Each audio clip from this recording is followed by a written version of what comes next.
Hey, what's up guys? Spencer Rhodes here. So in The Walking Dead Season 10, Episode 7, it is revealed that Dante, who was one of the medics at Alexandria, who was helping Sadiq with patients and stuff, is actually a Whisperer and is a spy for Alpha and was sort of just trying to scare everyone and sort of encourage paranoia. I mean, that's what he said his goal was. He was just sort of trying to mess up little things all over the place and make everything harder for the people at Alexandria and make them more paranoid, and killed people when he could kill people. And Sadiq finds out about this, so Dante has to kill Sadiq so that Sadiq can't tell anyone. But then, before he can do anything, like get away or anything, Rosita finds Dante, so Rosita and Dante get into a fight, and Rosita knocks Dante out. So Dante is then taken as a prisoner, and Gabriel was really upset about Sadiq's death because, for one thing, he's with Rosita and is taking care of the baby with Rosita, but Sadiq was actually the biological father. So there's that. So basically Dante killed Coco's real father, which I think upset Gabriel. But also Gabriel considered Sadiq a friend. He even told Dante that he loved him like a brother. And Gabriel ends up killing Dante. He just doesn't want to waste time, waste resources. He thinks he's just going to be a problem and get in the way, and he kills Dante. A part of the reason why he did it was probably because he was looking out for Rosita. He wanted Rosita to feel safer, and he probably thought that killing Dante would make Rosita feel a little better about Sadiq's death, or her not be as, she'll still be upset, but she'll be able to move on a little better. So he was probably looking out for his girlfriend in a way. But I think he was just angry and wanted to just get rid of him as a threat. He didn't want to treat him like Negan. He didn't want to keep him a prisoner. He just wanted to get rid of him, kill him. And he didn't just kill him. He stabbed him like 27 times. And then he literally just starts growling and yelling like an animal, which I thought was really awesome. I know a lot of people love that scene. I love the actor Seth Gilliam. I think he always gives a really great performance. And I love it when he gets to act a little crazy. Because I think Gabriel, he does sort of have that unhinged side very deep in him that can just, when it comes out, he's just like a crazy maniac. And I think that's a part of what makes the character really interesting. He's the priest. He's very dedicated to God and his beliefs, but he also has this crazy animal very, very deep inside of him, which I think is awesome. And it was really cool to see that come out in the episode.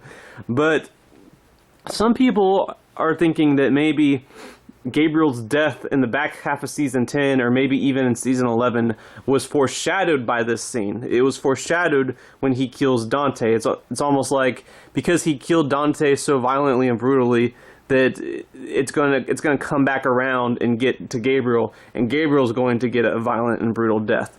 And it's not just this, it's that in the comics, Gabriel's comic death is coming up. Now Rosita and Ezekiel survive their comic deaths. Sometimes you survive your comic death, sometimes you don't. Glenn didn't survive his. Abraham kind of survived his, but then he died 5 minutes later anyway. So Tyrese survived his, but then he died a season later. It's just it's really hard to determine sometimes whether or not a character is going to get their comic death. And with Gabriel dies pretty much at the very beginning of the Whisper War. He's on this tower, and he falls off, and he gets his leg caught in the ladder, and it rips open really, really badly, and he's just screaming in pain and suffering. And Beta just walks over to him and disembowels him with a knife, and then leaves him to get devoured by a big group of walkers. It's crazy, it's brutal, it's awesome. And some people are really not sure as to whether or not Gabriel will get this comic death. I don't know if it's going to be at the end of Season 10 or the beginning of Season 11. Will it be the beginning of the Whisper War like the comics? It probably would be, because I feel like the comics, that sort of would be the thing that starts off the battle. The whole point is that Gabriel is caught off guard, so I don't know. Maybe they could remix his death a little bit and keep it the same way. I'm really sort of torn. I'm 50-50 with it.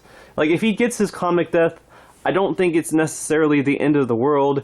He's been on the show since season 5, episode 2. He's had a really good run. He's been on the show for a fairly long time, and maybe his character development is coming close to an end, and he's developed enough.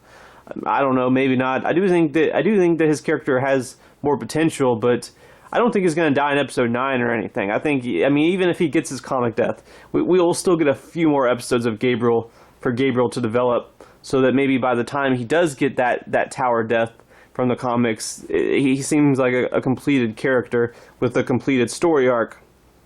But and I just think, I mean, with Seth Gilliam's acting chops, that would just be crazy. It would just be so crazy for him to die in such a crazy fashion. I mean, he's a character that's a little extreme. I think even the actor said that he kind of wants Gabriel to die in a kind of a crazy way, and his comic death is a crazy way to kill him. So it would be kind of cool, just because he's such a good actor, and it's just such a crazy death. It's just such a crazy, crazy, cool death. And the Whisperer War probably needs a moment like that, a really crazy moment, a really crazy death like that. It would be the next Glenn. It would be the next Noah. Who knows? Maybe it would even be better. You know, the heads on spikes, that was brutal, but it was mostly off screen. This would not be off screen. You know, this would be, we'd see it. We'd see every little detail. So there's that to consider. As far as, you know, whether or not, like, he deserves that death, I mean, no. I mean, obviously he doesn't deserve the death, but I don't really think that he brought it on himself just because he killed Dante. I mean, I think he was looking out for Rosita. He was looking out for his girlfriend, and, you know, he was avenging a friend's death and getting rid of someone that there was no. I don't think there was a chance for redemption for Dante. I mean, Dante wasn't going to redeem himself. He didn't even want to redeem himself. You know, why waste the time? Just get him out of the way. You know, otherwise he could kill someone else. Even if he's a prisoner, Dante could kill someone else. So I really don't think that Gabriel brought a death on himself in the future. I think Gabriel did the right thing when he killed Dante. So I don't think he should be punished for it. Now, could he have acted a little less crazy? Sure. But I don't necessarily think he should be punished for it. But like I said, like, if Gabriel does get his comic death, I don't think it's the end of the world. You know, he's had, like I said, he's had a good run. It's a cool death. It's a cool way for the character to go out. I know the actor would kill it. He would do an amazing job in that type of crazy scene. So it's like I'm 50-50. If he lives, I'll be happy. If he dies, I'm gonna be a little curious as to you know, just to see it, and, you know, maybe I'll be happy with it, because I think that it could work. Him getting his comic death could work, and that might not even be until season 11. So he could still have a little time yet before he even gets to his death. So we might not quite be done spending time with the character before his death. But on the other hand, I also kind of don't want him to die. There's definitely a few reasons why he shouldn't die. He's one of the longest running characters at this point, and he's a part of the council, and in some ways I just feel like he's too important to kill off. You know, he's too important of a part of the community. His role in the community is too important. You know, he's one of I feel like morally he's one of the best moral characters. He has a really good head on his shoulder. He's good at making judgment calls. He's a lot like Michonne, but the problem is Michonne's leaving, so maybe we do need Gabriel to stick around. Maybe we need Gabriel for the long haul. Maybe he's one of those characters. I don't know. Maybe he dies in season 13 or something. I don't know. I think you could make the argument that he should survive his comic death. So it's really hard to say. It's really hard to say. It is so 50-50. I'm so split on whether or not he'll get his comic death. I really, really don't know. So I'm sorry if that's not a very satisfying answer, but it's just really hard to say. I really don't know. I have this feeling in the back of my head that he's going to get his comic death. So maybe I should listen to it. Maybe I should listen to my instincts. My instincts were telling me Tara was going to die in season 9, despite how long she was making it. So, you know, maybe I should listen to my instincts and think that Gabriel will die. But maybe I'm wrong. Maybe Gabriel will live. It's just really hard to determine. Anyway, let me know what you guys think in the comments. Do you think Gabriel will get his comic death? Do you think his comic death was foreshadowed by him killing Dante so brutally?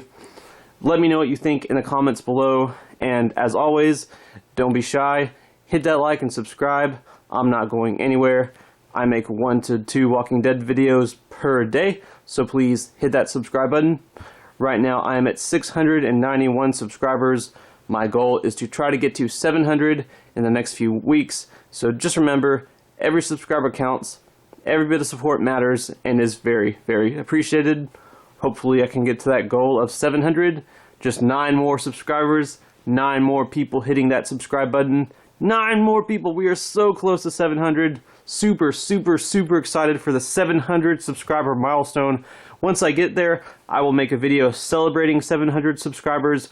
I always do that for every 100, so we're getting pretty close to that. Very, very excited. But yeah, with all that said, I am Spencer Rhodes, and I will see you guys later. Bye.